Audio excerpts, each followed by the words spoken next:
Okay, second part. I'm going to move a little bit further on, more about general business innovation and why it matters, more or less. And as I said before, I really believe that in the future, if you're a game designer and you have this expertise and the competence and the skills, if you combine that with business expertise, you will be a great asset to a lot of companies. And you can sell yourself not only purely as a game designer, but purely on your skill set, and actually to work together close together with management and everything to make a real impact on some big organizations. It's my true belief, and that's why I want to show you more on the business innovation side, why I think it matters. As I said, when we work together with our clients, we did some work already for eBay and Volkswagen and very big brands, so that's exciting. Other part, a lot of startups, but the approach is more or less the same in terms of topic, making money. So first of all, why does it matter? Why do you need to care about making money? I want to show you this example. I have a huge database of angry Belgians. I try to collect them. We're a small country, but we have so many angry persons walking there. This is a butcher, Rudy. Rudy is an angry butcher. Several months ago, we had a lot of angry Belgians and a lot of angry butchers, restaurant keepers as well. Do you have any idea why they were mad? They were really mad in the news, making a lot of fuss. Any ideas why? Mad butchers, why? Machines? Why? Okay, automated. Could be, but this was the case, no? Tax raises? They were mad at that, yeah, also, but it's a different case. Yeah, always mad at raising taxes, but it's a different case. The price drop of meat, it's already closer, yes? They were mad at a specific company. They were pretty mad at a company. What? No. A very big company. No. They were really mad at this company. Really mad. They were pretty mad because our national dish, steak frites, love it. A lot of meat, a lot of French fries, and some salad. It's perfect.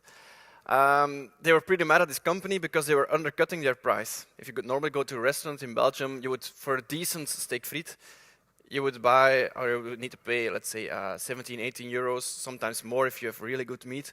And then suddenly there's IKEA, and IKEA said, no, if you come to us, it's only 3 euro. So they're really undercutting their price, almost giving away their product for free. And then they were complaining, look, that's unfair, it's regulated, you can't sell this, we are the real butchers. It was a pathetic view in the news. But of course, if your restaurant experience is not better than the experience in an IKEA, with a lot of older ladies sitting together drinking coffee, and you have to eat your steak frites in between, then you don't know your own business, of course. So it's always when you see there's a big change in your market, the first reaction of many players is try to be very defensive about it. Try to block them, go to the news, get some regulations in between and say, look, we need to stop this. So that's why you see a lot of angry Belgians. We're not really good at finding new stuff. We're more into complaining. Try to make a difference there. Another example, instead of going to my pile of angry Belgians, another example, Rico, an angry American, is a cab driver. And there was a big fuss also a few months ago, I think last year, beginning of last year. Cab drivers in America, why are they mad? Petrol also, yeah, not this case. Why are cab drivers mad? Why could they be mad? It's a doctor?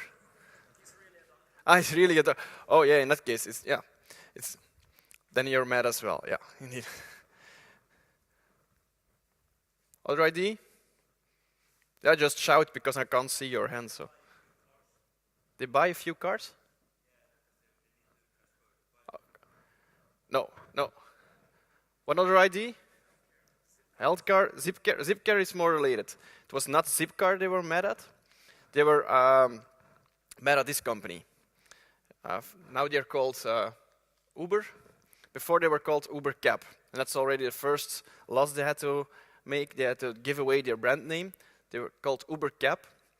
And Uber Cab is it's a tool where everybody who owns a smartphone could become a cab driver. Only thing you have to do, you install the application. Look, I'm available as a cab driver. I'm let's say I'm in Stockholm for the day, or I'm going from point A to B.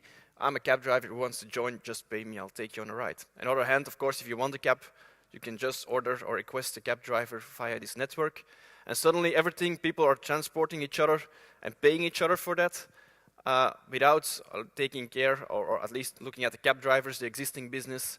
They have regulations in place to keep status quo there. They don't see this as a new opportunity. They just try to block this. And the first win, okay, they were not allowed to use the cab name anymore in the brand name, but the service still exists. And of course, the law has to change over time, and you can't stop this, of course. People will help each other if possible, and if you can't pay each other, if not with money, they will start paying each other with other rewards, and so on. The market is changing, and you need to follow as a company. So, shaking up industries, that's what we love to do. And it's always interesting to learn, to see what mistakes other companies make. And I have a series of mistakes with me. You're quite familiar with this device. And if you look at the company behind it, TomTom, this is how their chart looks by the end of 2011. Probably, I don't know if I should check it if it's even lower now. But if you were in this business selling hardware, you thought you had a great product, you put thousands of hours of it with the engineers on it, you had a very successful proposition, and then suddenly, of course, you start with stock price 66 and now only 2.6. That's quite dramatic. If you talk to people in these type of companies, and sometimes we sit together with big companies, with a management team, looking at these charts, it's interesting from a human perspective just to see how they react, but it's a pain. You don't want this, of course, as a company. And you are looking for new opportunities there. There are always tons of these examples, and it's interesting to see, to go in depth sometimes on this case to see what type of mistakes do they make and how it evolved. We saw how the iPhone disrupted tons of industries. I think they're shaking up every different industry, as you can imagine, even going from banking in the future. So quite a few industries are looking at this. This is the stock price of Apple in contrast with Research in Motion and Nokia until the launch of the iPhone. Look, suddenly there's this iPhone. Everything is going pretty well, and then things go down, of course. That's quite painful. And I see there are a lot of people here have an engineering background or more in development and coding and very technical skilled people. And quite often these people are pretty strong at adding more features and looking for more opportunities to look what can our product do. We can even make it better at this and this field. But quite often these people within a company, they don't talk to the end user. They don't talk to the customer. They're really into their databases and look, we should add these features in the end, and then you end up with a Microsoft Word application with 10,000 menus and features that nobody wants to use anymore. So this is what you see over and over again, focusing purely on the technical features and not looking at the ecosystem and the markets you're really operating in, and definitely not changing. So always try to get a close look on that. This is Nintendo. Quite a similar graph already. They did quite well. This is the launch of the iPhone, did quite well. And of course they have different brands, but things were going down, and suddenly at least they launched this DSi model. At first it was a big disappointment. There was a lot of negative press. But then after it at least stabilized for a while. Then there was a big announcement, look, the 3DS. There's a new application coming. People are very excited. Finally, it's a new handheld device that can compete with the iPhone, or a new business model behind that. And in the end, they just created some 3D features on that. The whole market was talking about 3D television and all sorts of things. So they just added these technical features again. Okay, very relevant for a small niche, but not interesting for a big market, and now they're heading down. So hopefully, I think Nintendo is a very strong company with different brands, different products. I'm quite sure they can pivot a little bit or find a new opportunity there. But this business for the handheld devices, I don't see any opportunity there, because people don't buy any specific devices anymore. So everything, that's at least, you saw this, probably you saw this Wii handheld console, this new device they're planning to launch. completely ugly. I have no idea what they're going to use it for. I will see. Okay, as you can see, I have a background as industrial designer, so working on the product, that's what I normally do. Working on technical features, calculating materials, and if you go to big corporates and big companies, that's what they're really good at, improving their product, improving what is today. And see that most of the tools, most of the processes are really focused at optimizing this process, making the product better, creating better software, adding more features, do that in a very lean way. Okay, that's nice, but every company does that at the same level of quality. So you can have a very awesome game or a very awesome product in the end, but you're competing against other companies that have the same type of high quality product in the end. So you're not any better than they. So you have to do this, of course, but you don't make any difference. That's it's quite painful again for companies. So at least some of them, on top of their product, are focusing on this service layer. This is already one place where gamification or things like that would come in and would be a very good asset for a company to hire somebody like you. So to help them to work on engagement and more at an emotional level already. But if you want to make a difference today, and as a company find a way to reposition yourself, I'm really into this field. You need to focus on your business model. You need to focus on new ways to make money, new ways to partner up, because that's quite often what you have to do. Once you have a new innovation in place, and it goes beyond the skills that you have today. Let's say today you have a small game agency.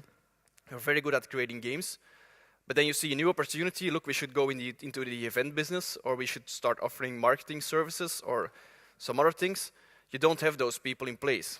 Okay, you can hire them, or you can work out a new type of partnership model. Maybe work together with 2 or 3 other companies, and then make a very new type of offering to the market, and make a lot of money with that.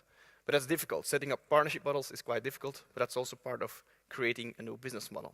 So allocating resources and find a way to pay each other within a market, within a partnership model.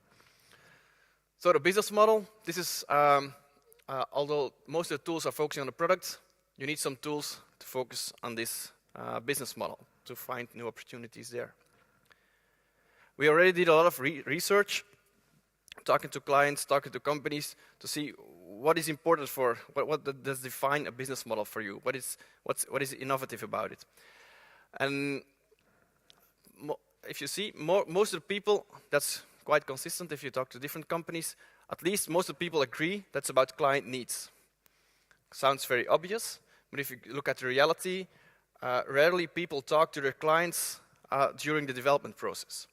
I don't know if you look back at, you created all these very nice games and they look very slick. How many real users did you involve? And if you would go to a development for a real product, sometimes it takes 1 year or maybe longer to actually develop it. And then, okay, the client side or how to sell it, that's the problem for the publisher or my economics guy that I heard. So it's not my problem. So I won't talk to users, I won't talk to real clients that will bring in the money. Like a client could be a gamer, but if you create a game, a serious game, or another tool, then your client could be another company or a marketing agency or another party that you actually want them that they sell it to you. If you want to create an ad-based platform or an ad-based product, you have to talk to advertisers. Sounds obvious, but rarely happens. Quite strange. So focusing on this, doing that upfront, that's really important. Without going in depth on business innovation and all the theory and academic research behind it, to put it in one sentence, if you want to work on your business model, then in one sense, it's organization's logic of creating, delivering, and capturing value. If you look at the newspapers, and the news industry, that's quite creating value, that's bringing the news, telling you the new stuff, what's going on, keep you up to date. That's what they do to create value. The way they deliver value, that's printed on a dead tree, ship it to your home, and that's it. Capturing value, of course, with newspapers. Okay, that's with advertising, or they sell you a subscription, annual subscription, or maybe per use or per newspaper. That's quite obvious. So their new business model still bringing you the news, delivering it via new digital platforms, but they're quite struggling to capture this value. So their business model there They have quite. Sometimes you're missing all three of the pillars. For the newspapers, they're mostly looking at this last step, crucial step, how to valorize this. And that's interesting. If you look at most newspapers, they're doing it wrong, or at least they have no clue where they're heading at. One of the few that actually is going in a good direction, that understood how to reposition itself. That's The Guardian today. The Guardian still is in the business of working with news, and they enlarged it. They said not only news, but you want to help people to have access to relevant data, or maybe sometimes open data, or actual or recent information. They broaden up their own scope. And delivering, so they're now creating some kind of an open data platform where other companies can tap into. If you want to, I don't know, want to work on specific sports kind of platform, you could tap on the open data platform of The Guardian to pull in all the feeds of on sports news, and then you could create your own service on top of that. And for specific access or for specific needs, you can pay The Guardian to actually do that. Or if you want to set up a new type of business model, you can sit together with The Guardian to create a new type of service. So The Guardian is repositioning themselves in an interesting field, not just delivering news on a dead tree, but creating an open platform where actually knowledge passes through and actual and recent data goes along. And that's an interesting repositioning. And if you're in that business, you should try to rethink, even when you're working on a small game or on a very specific niche game, you should rethink, what am I actually selling? It might be that a fun experience is part of it, but if I want to sell something, I should create value somewhere.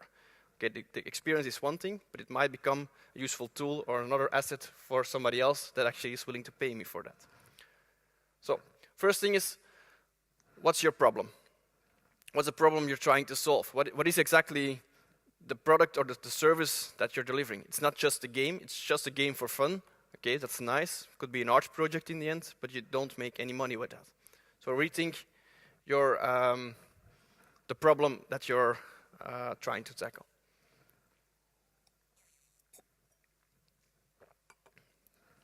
A very easy way to look at this is just see, okay, I have a specific product, could be a city car, that's what I make, and I deliver it to a client. That's nice, I'm a producer of city cars, and I give it to a client. You could make it, at this axis, you could go more abstract. You say, no, we're not making city cars, no, we're making compact cars, and so on. Or in the end up with, no, we're delivering all sorts of solutions that will, some solutions to meet up with people at remote destinations, because maybe you want to meet up with your family, and that's why you use a car to actually get there. That's very abstract, of course, but you could, for yourself, could decide how abstract can we go, and what do we actually deliver to our client. Maybe the very specific product that you deliver, that's too concrete.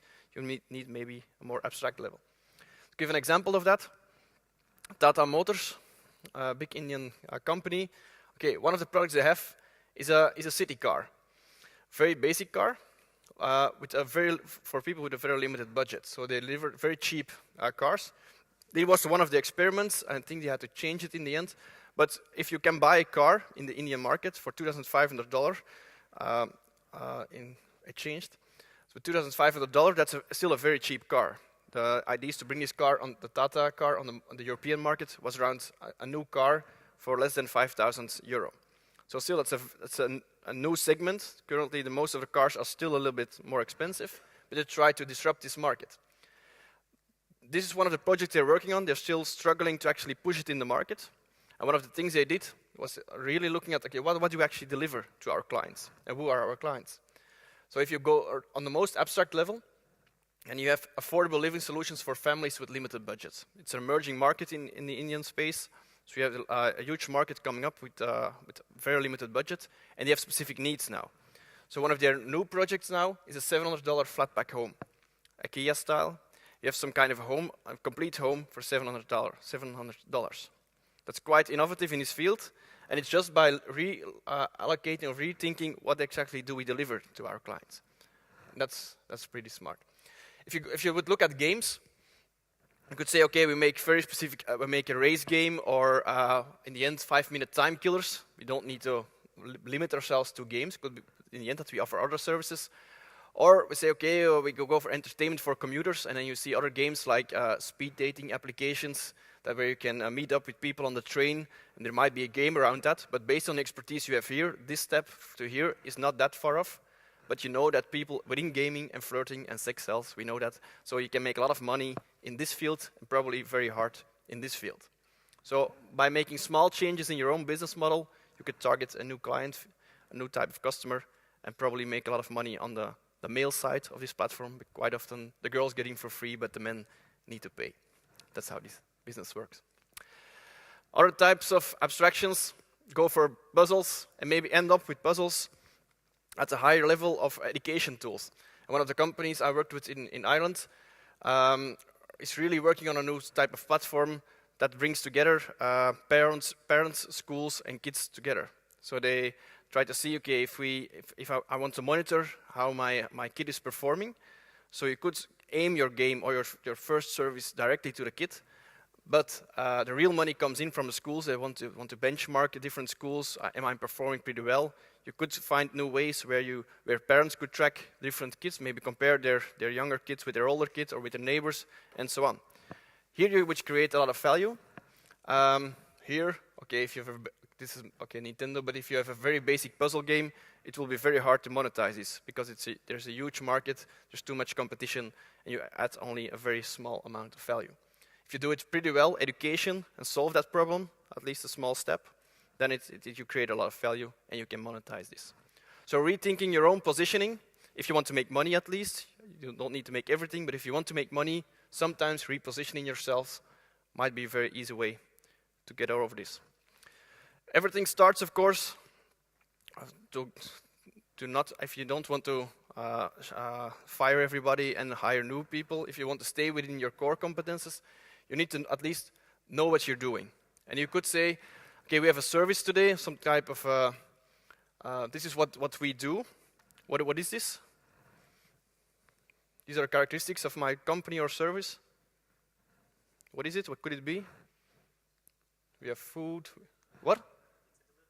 Pizza delivery. Yeah, indeed. This is a pizza delivery. Okay, it defines what we do, some basic characteristics. Normally, you should go really in depth to look at all the specifications, to understand what do we do exactly. But if you just start shifting a little bit, and you move a few, or you just hide a few things, you isolate a few things, what is this? What? Yeah, that's a different business. But you see, if by just isolating a few of those things, you quickly shift into different markets. Don't say you need to move into the prostitutes business. But once you understand your own service, it's very easily to move to adjacent or to similar type of industries and start thinking, okay, how do they make money in that industry? If you look at the prostitution business, I think you can imagine new ways to make money there and maybe copy a few things. Okay, that's a different story. So again, back to how to make money. So the basic thing is copy patterns from other industry. Could be prostitution business, but it's quite radical. But okay, look for more similar industries, music to the gaming industry. What does work over there? What can I learn from that? One of the key problems in the gaming industry today is that there's this big race to zero. Normally you would pay 50 euro, 60 euro for one game, and suddenly this industry is moving to a free model where the games are giving away for free. That's already a big step, but what if you're in the car business, and normally you would buy a car for 15,000 euro, and now there's a new entrant, and they say, no, we have a different type of model, and we want to give away the car for free. How can you do that? Free cars, or at least very cheap cars. Subscriptions? Subscriptionalized phones, yes. What? A car subscription, yes. Zipcar, we heard as well. Other ideas? Ads on the cars, yeah. You could go a long way there to add a lot of advertising or branding within the car, external car, yeah. It's a premium car. If you want a brake, things. What? Okay, if you want your radio, insert a coin, yeah. Yeah, of course. Ulf was pretty close already. If you're going to a free car model, there's this. This was one of the founders, Better Place, a new company. At least they run an experiment now. I think they halted it for now, but they run an experiment to see, can we offer cars for free, or at least very cheap? Because the main problem they were trying to tackle, they're selling electric cars, very radical new technology today, at least it's finally there. But these cars are very expensive, at least 50,000 euro. The price is dropping, but still a very expensive car. So if you can do something at this, you could have a new business model. And what they did, they introduced this model of subscription-based cars, copying the model indeed from telecom industry, where you already see if you want a smartphone, you only pay €1 or you get a smartphone for free, but you need to sign up in a 2 or 3 year contract. With cars, the electric cars, they try to do the same, give the car away for free, but you need to sign up in a 4 or 5 year contract on electricity, and that's where they have a bigger margin on, and hopefully they can survive. I think they ran this experiment for 6 months to see how people are responding to this, but they halted for now because this market is really immature. But you can see once you have this smart car in place, or this new type of cars, the digitalization of the automotive industry will lead to this type of experiments. New ways to monetize a car instead of selling one car up front, getting a lot of money, and that's it. More earning on the service level. So okay, how are you gonna explore new opportunities there? First thing is you need to start with the mindset. That's what I'm trying to work on for now already. Bring you some inspiration, make a small shift in your mind. With our clients, we don't work with the specific Gantt charts or very dull innovation project schemes. We brand everything as a movie team. Together with our clients, we create a movie. We start with a casting over here. We select the innovation team, like a real casting when you hire actors. And in the end, we make trailers and avant-premières and things like that. And the final premiere is, of course, a big launch of new products on the market. So mindset is one thing. The other thing is a whole range of tools that can help you to explore different pains, understand where the value is of your model, how is my business model structured, and at every step, of course, you need different type of tools. Just in a nutshell, so our basic view is that you can't invent the future with the tools of the past. So if you look at product innovation and tools around that, there are a lot of tools available. Like I said, 99% of the tools are focusing purely on technology features, keeping tracks of bugs and everything, a lot of tools in place, but exploring new routes there, you need something better. So, how to develop a better business model? Of course, visual. I already showed you some teasers there this morning. And you really need to work with a visual language. And why? That's also straightforward. If you work in a textual format, a lot of research show this. If you work with a textual format, after 72 hours, 10% will only remember what you told them. That's a problem if you're talking about your business strategy and opportunities and you want to discuss with a few people. Don't work with a textual format. So that's why you need a visual format. More people will remember that. And on a recent, my colleague Philip, he went to Tokyo to give a session over there, and the guys saw it different there. They said, okay, that means within a company, you need to present your mistakes and your faults when you're reporting in textual format. And if you have a success, then you create a beautiful picture and present your successes in a visual way, so at least that will remember. So that's a different approach, but I like it. So okay, you want to generate ideas. That's why you need visual tools. I think we all agree on that. First, start with very visual sketches, and that's not things. Some people think that's like what a child will do, of course, but it's very useful in a very early stage to make a lot of sketches, at least so you're able to communicate your ideas. Maybe make some animations there. Next step in product design would be make prototypes, make it tangible, and basically that's what you're seeing here as well. Maybe quick demos or mock-ups of animations.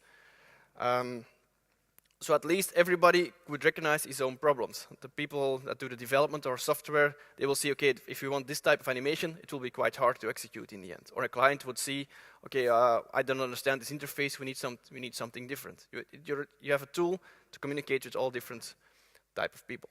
And only in a later step, you would go in the rational phase, go in depth on calculations and all sort of thing, and iterate on this process. This is how it goes in many industries, and of course in gaming, in medical, in web design. There are a lot of fields where this is already commonplace. So in product innovation, you have this. In business innovation, you only have this, and that's why a lot of people are scared of that. And they say, okay, it's my problem for my economics guy, from my law the accountant, whatever, because this is not really sexy. This is not a brainstorm tool. This doesn't encourage people. So we needed something new, because the only things on the market there were calculators like this, very academic calculators. You have the business model canvas, which is a very good tool that everybody should use just at a daily basis. I will explain that later on. To give an example for the canvas, and take some time, there's a very good book, Business Model Generation, totally dedicated to the business model canvas. To give an example, this is Nespresso / Mr. Clooney. And this is their business, purely visualized or explained with one sheet, a one-pager of your business model. Very basically, in the center of this canvas, you have the value proposition, meaning, okay, we create coffee at home or coffee to an individual. And at the other side of this canvas, you have customer segments. You need to explain, okay, I'm delivering coffee to home users or maybe people working at small offices. That's basically what we do. That's our proposition. So proposition and segments. And in between, there are the steps how to actually deliver this value to that specific customer. One side working on the emotions, all the customer relationships, how do you keep track of that? Nespresso has this loyalty club, some kind of a member formula. And then there are the distribution channels. It's more how you execute it. Okay, we have a web shop, we have maybe some trucks that will deliver to the stores, and we keep in touch via mailings and so on. This is more how you bring your value to your client. At the other side of the canvas, we have more the back end of your business. What are your key activities? Okay, you need to produce a lot of these machines. You have some patents and research. You need to pay Mr. Clooney to put them all the billboards and advertising, and you need some facilities to actually produce everything. So this is how you execute all of this. And then you need some strategic partners. Like in this case, the company Krups will produce the machines or maybe part of the machines for you, so you're in a more or less a joint venture model here. If you have all of this in place, so still on one sheet, you do some calculations and work with Post-its, then as a next step, you can make first calculations on this. You would just see, okay, what does it all cost, and is there some money coming in? Do people actually pay for this? And it's very easy to make calculation here, very rough, of course, but you quickly understand that quite often you have too many costs and you have no revenue, and your whole business model is not strong enough. It's very easy, and it's a tool that everybody should use. Just when you have a new game or a new business idea or whatever, create a very quick canvas out of it to see, do I create value, and is there somebody waiting for this? Quite often you'll find a few gaps that you didn't thought of how to do your marketing. That's a problem for the publisher maybe. So you need to think about this. And then you have, of course, for business innovation, you have these type of calculators, Excel sheets, not excited. So we created our own tools that I presented this morning. I want to take you along this tool so you can know how to play around with it. And, it will help you to trigger new type of innovations. On our website, you can download a few of these, the tools itself, in a PowerPoint format for free. We have some more professional formats as well to play around. But just if you use it in brainstorm session, it will trigger new ideas. You say, okay, this is our current model, but what can we do with all the other icons, and why don't we do anything with that? And it will help you to look at other different businesses. That's why I will take you through this. This business kit, exists out of 16 different building blocks. We have 6 building blocks for the stakeholders. So these are the parties that are actually running the business and where you work together with. Could be your clients, could be your partners, could be your suppliers, all sorts of government organizations might give you some funding and so on. So these are the key building blocks to actually build your business model. And then there are 10 objects that can be exchanged between those parties. Of course, we have building blocks for products and services, and some people are paying money for that. But then we have some other blocks that will trigger innovative thinking in terms of the business model to see, okay, if we have these blocks as well, do we see any transactions? If we don't see any transactions, why aren't they being used today, and what can we do with that? On the side, I will run over all different icons to show you how you can play around with that, and you might see some links with your own concept one day to see if you could actually use this. Money, of course, how much money do you ask? This is an iPhone app, around $1,000. That's enough. So playing around with money and going to the extremes and see what can we do with that. It's not because everybody goes to the low end that you should really focus on that. There might be some alternatives or reasons why you would position yourself at a higher segment or even ask more. There are many. I have a full slide deck and a lot of information purely on pricing and how to set your price point. That's, again, a lot of psychology there to actually see how people make decisions.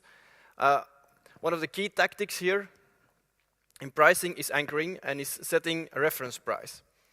Is when you see those $1,000 slot machines sometimes, I don't go often to a casino, but okay. If you see those $1,000 slot machines, it's not because many people would actually use these machines, because we will put $1,000 in a machine and then hopefully get something back. It's more about setting a reference price, and suddenly this 50 euro or the 20 euro that you would like to spend at the machine next to it seems quite reasonable. Because you would think, okay, other people would spend 1,000 euro in it, so 30 euro, okay, that's fair, and you throw away 100 euro in no time. That's how people you think that's quite rational. If you think about it, so that's stupid. But if people make a buying decision or need to make a quick decision like this, people are really sensitive to it. So if you want to sell your business or your product, know that you need your own anchoring to have some guidance there and make things acceptable that people pay you. Apple is also very good at it. When you introduce a very new product or a very radical product, people don't have anchors. They don't know what to refer to. They don't know if the price is reasonable or not. So what do you see? A few weeks before the actual launch of the iPad, there were some leaks or possible leaks via different media channels pointing towards a $1,000 price of this new iPad, or the tablet, or whatever the name was at that time, because it wasn't official. But at least there were some rumors that the price would be $1,000. So that was creating the mindset at first. And the day when the iPad was launched, suddenly the price was only $499, only half of it, and everybody was shouting, okay, that's perfect, that's very reasonable, it's a perfect price for this iPad. And you would avoid the comparison that they would think, okay, a normal small touch device, the iPhone or smartphone, costs around the same thing, and suddenly you're asking the same price or even more. So they were just pointing to a higher price to make this more acceptable to a specific segment. This is, you see that all the time, setting price points, anchoring in terms of pricing. Just one of the ways to play around and make people spend more. Okay, different icon, less money. Every possible platform today that works on microtransactions or microloans will need this icon. You will see that there are a lot of transactions where people are just spending a few cents. Of course, in the app market, it's purely built on this less money icon, where people are paying tiny fees to each other to actually make some money there. I think that's less money microtransactions. I think that's quite obvious.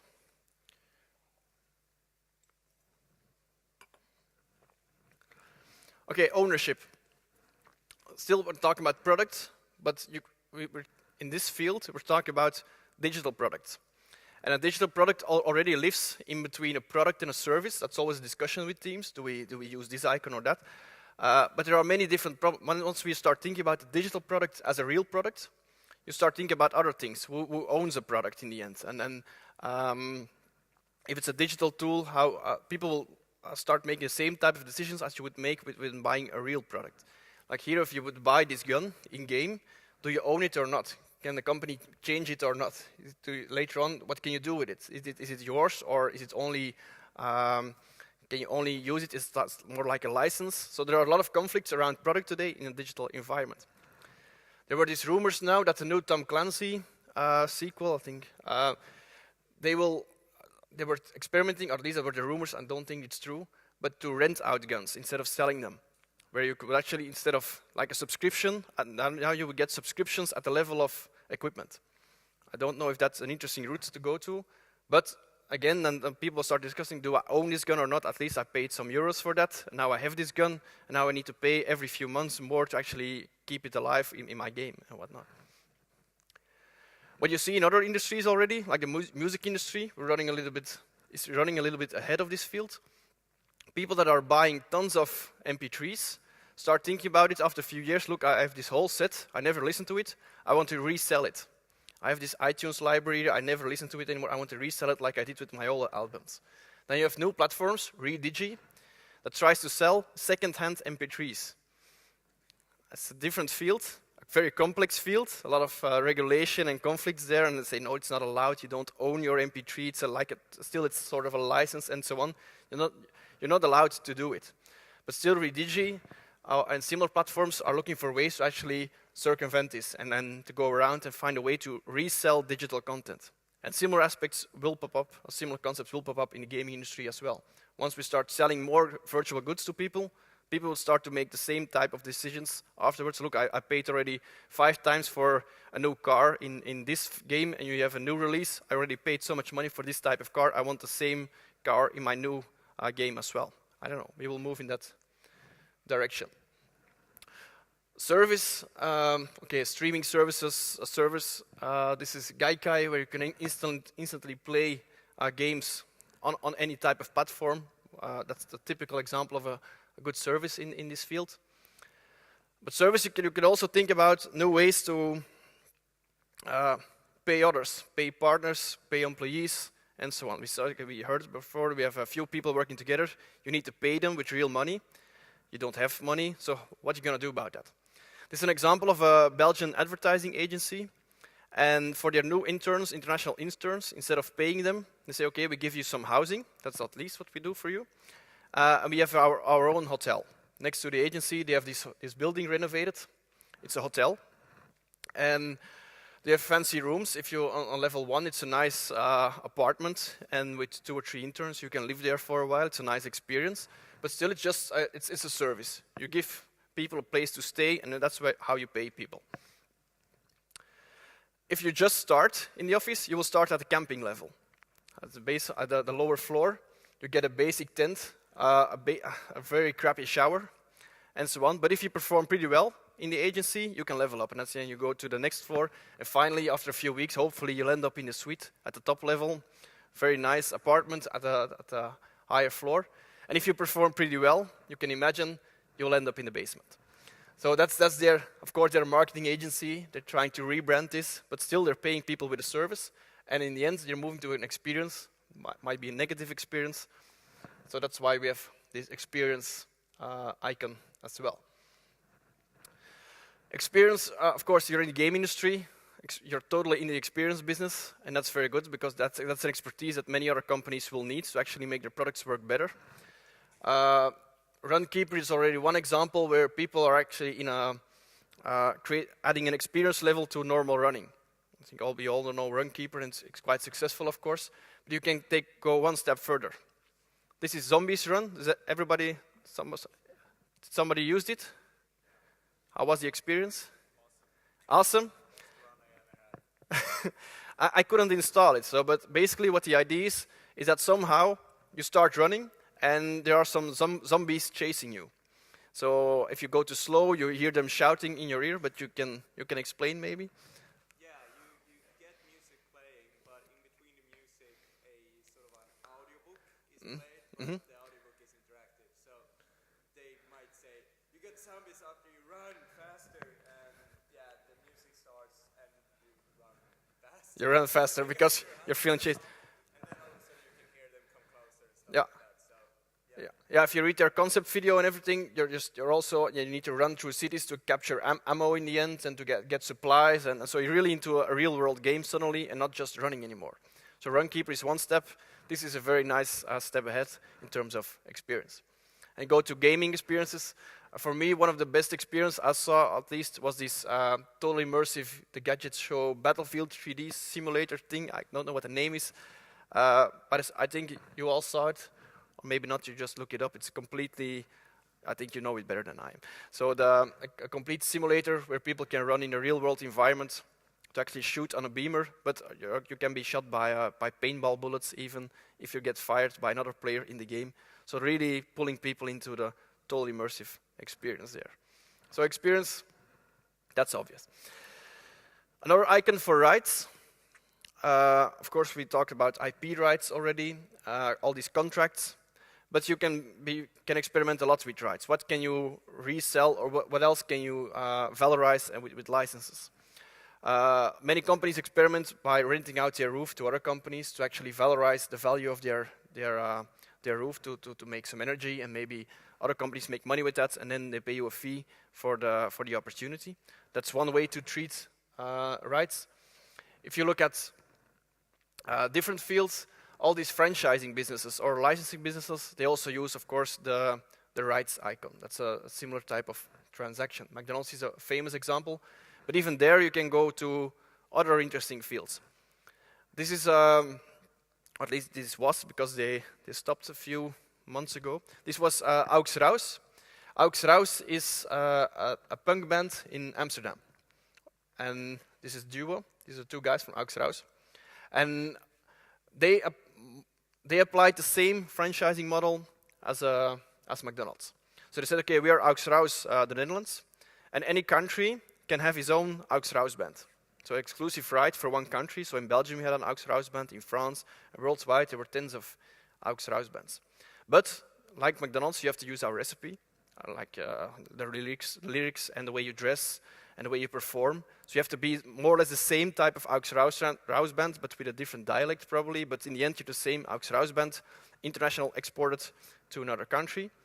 And they have the same type of business model as McDonald's. Normally, you have to pay a certain commission or a fee to the headquarters of McDonald's to actually be allowed to use all this branding and the opportunity to be in McDonald's. In this case, you have to pay 20% to Aux Raus Netherlands for every live performance. So if you do a paid gig somewhere, you have to give them 20% of the money.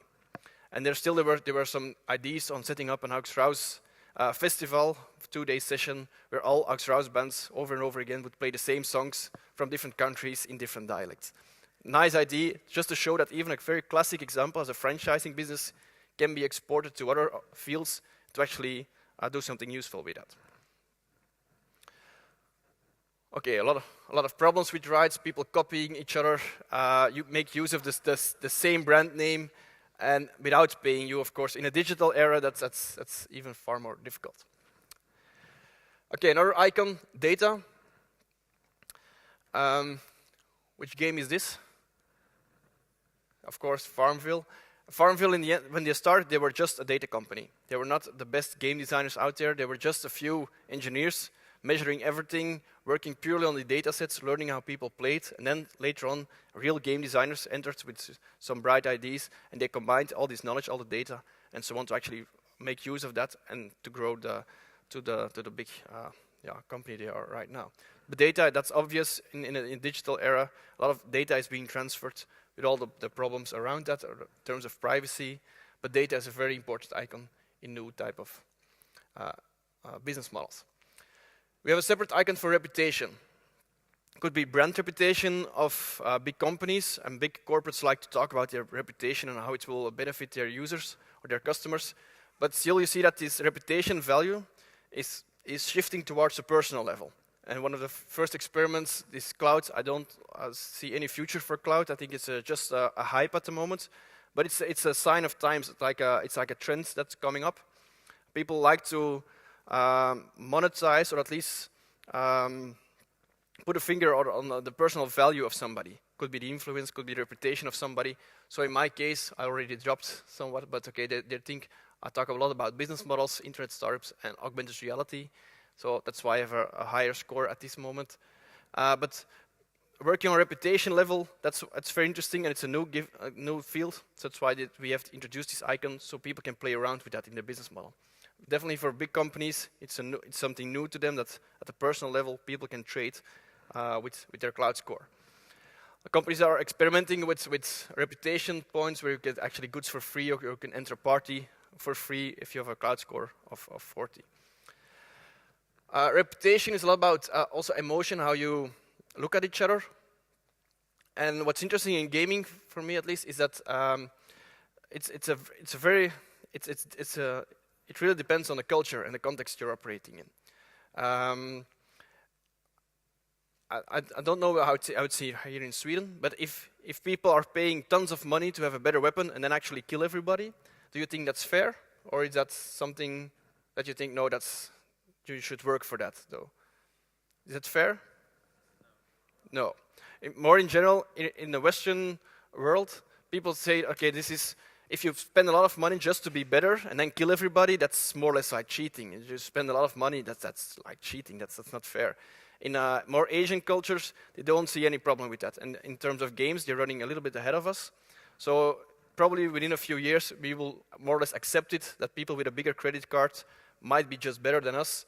But okay, we don't bother anymore. There might be different business models or a different experience in gaming to circumvent that. But for now, we think that's not fair to actually pay too much to be much better as us. But okay, that's more a cultural difference in terms of reputation, how you look at people, if you see ratings and everything. There's an icon for credits. Okay, credits in games, that's really obvious. The whole business is built upon credits, but for many industries, this credits is rather new. You see these things, okay, people start to experiment. Once we have credits in place, what can we do with that? And you have platforms, instead of credits, they call it pixels, and then people that are playing games can get to play the game for free, but then they get pixels, and with these pixels they can buy food. So you start to play games for food. So that's another twist there. But credits, that's a very powerful icon in this context. Then exposure.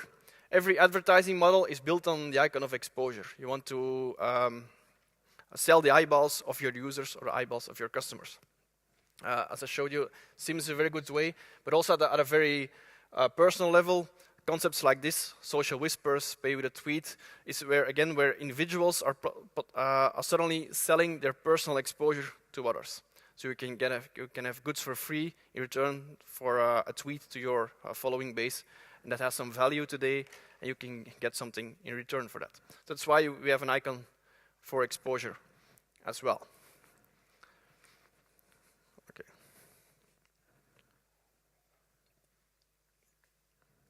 I have a few minutes left. Let me just see. Okay, then you start building up these type of transactions, like I showed before, very basically. You can create a complete sector mapping out of it.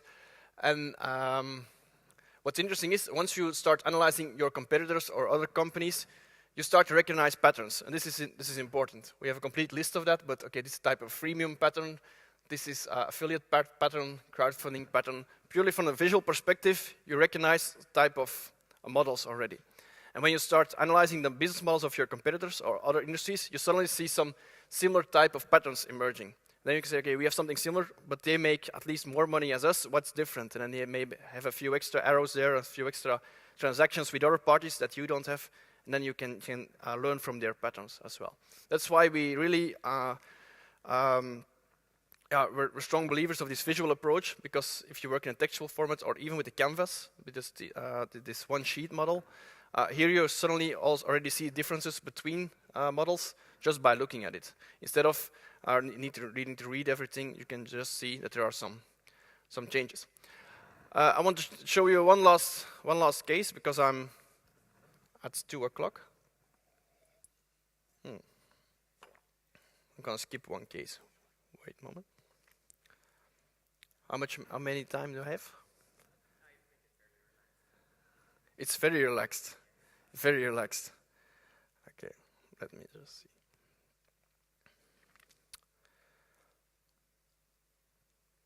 Okay, I will definitely show you this one. I promise to tell you this.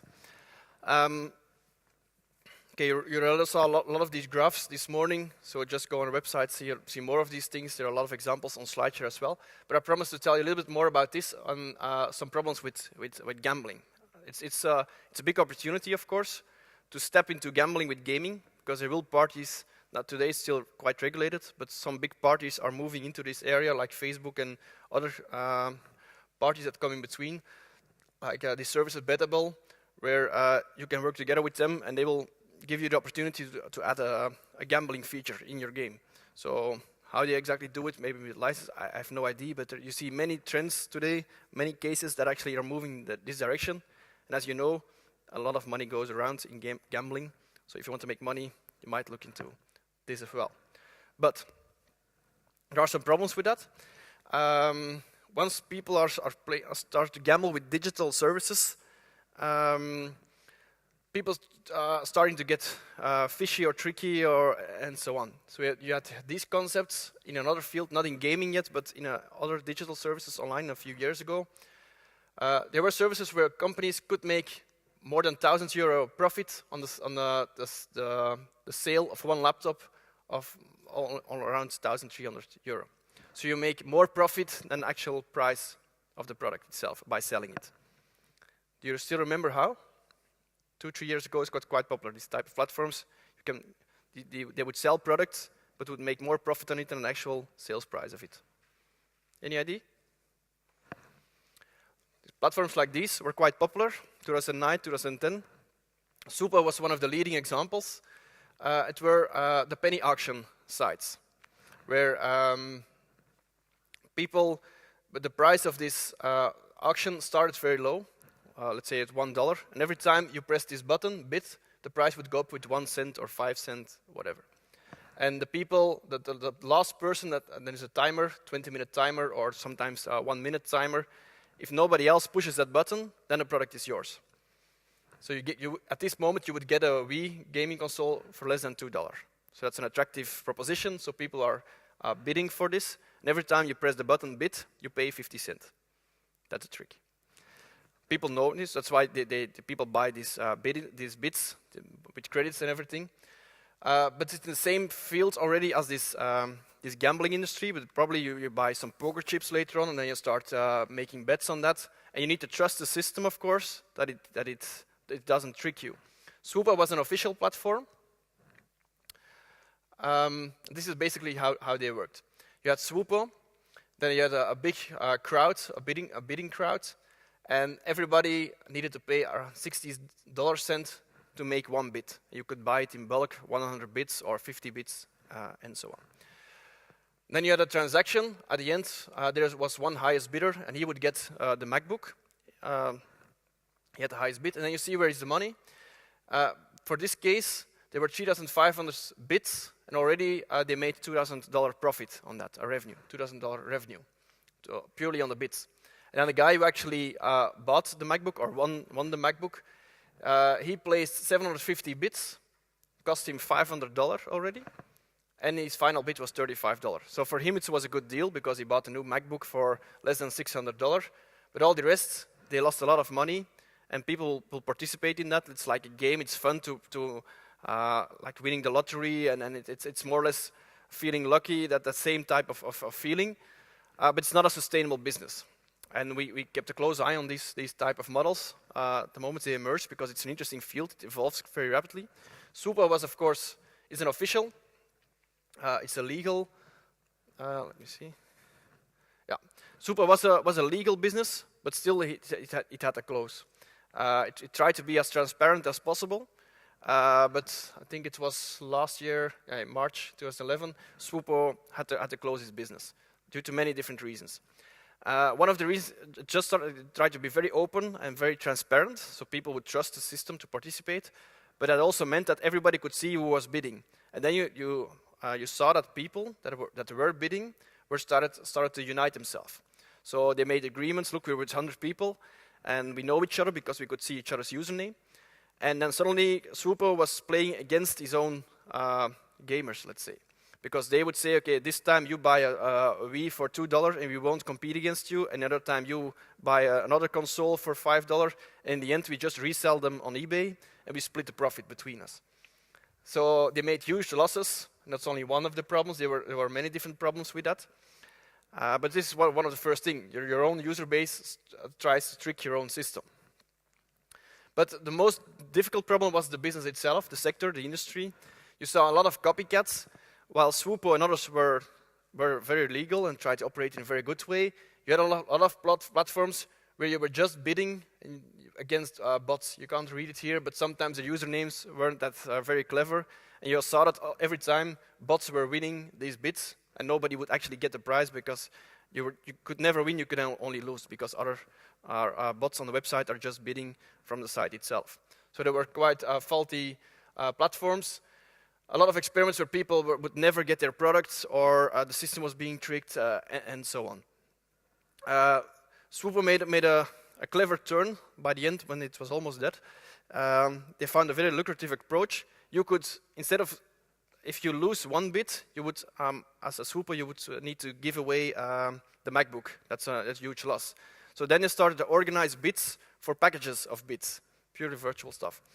So you could buy or participate in a bit contest where you could earn 500 bits, one packet, and then you need to bid for other bits, for more bits, and in the end, everybody loses his money.